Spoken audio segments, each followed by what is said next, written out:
Welcome to Indira recipes. మరమరాలు mixture అండి, భలే బాగుంటుంది. చాలా హెల్దీ స్నాక్, ఏ టైంలో అయినా తినచ్చు. 2-3 నెలల దాకా స్టోర్ చేసుకోవచ్చండి. ఒకసారి ట్రై చేయండి మేము చెప్పినట్టు.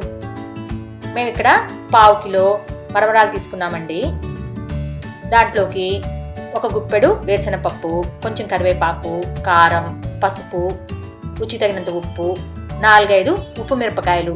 ఇది లేకపోతే ఎండు మిరపకాయలైనా వేసుకోవచ్చండి. టేస్ట్ చాలా బాగుంటుంది ఉప్పు మిరపకాయలు వేసుకుంటే.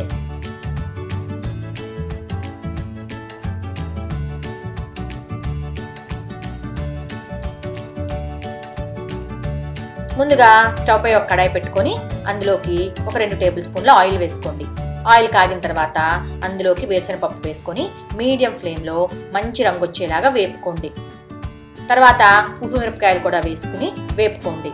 తర్వాత కొంచెం కరివేపాకు కూడా వేసి ఒక్కసారి అన్నీ బాగా వేపుకోండి. దాని తర్వాత పసుపు వేసుకోండి, దాన్ని కూడా వేపుకోండి. తర్వాత మరమరాలు వేసుకొని మొత్తాన్ని ఒక్కసారికి పైకి కిందకి కలయబెట్టుకోండి. తర్వాత మీ రుచికి తగినంత ఉప్పు, కారం అన్నీ వేసుకొని మరమరాలకి ఈ ఉప్పు కారం అంతా బాగా పట్టేటట్టు కలుపుకోండి. కారం ఉప్పు వేసిన తర్వాత ఫ్లేమ్ని ఆఫ్ చేసేసుకోండి. అంతేనండి, చాలా ఈజీ కదా. ఒక్కసారి ట్రై చేయండి మేము చెప్పినట్టు. ఈ మసాలా మరమరాలు చాలా బాగుంటాయి.